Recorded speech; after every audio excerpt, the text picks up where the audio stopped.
ऐसा हकबे हदम काय हकबे रे हदम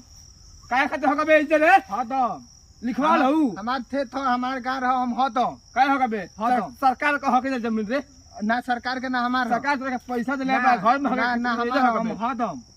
तोरा पैसा हदम तू तू काहे खातिर ले तू ता तम हम भैया तो तम काहे कहबे रे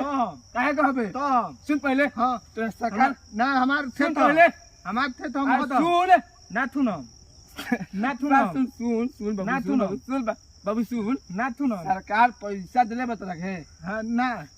ना नहीं देले ना देलगा दिही ना दी दिही ना दी घर हक ना है तो तू घर हक ना घरे हदम है हां घरे थाक बात 12,000 रुपया देले बस सरकार ते खाना बनाए खातिर हाँ। लैट्रिन मार देले मने पैसा ना ना नहीं थे देले तो चल। थार देले बताने हमरा के बताओ तो तो चाहे पैसा हाँ, ना ना सही ना हम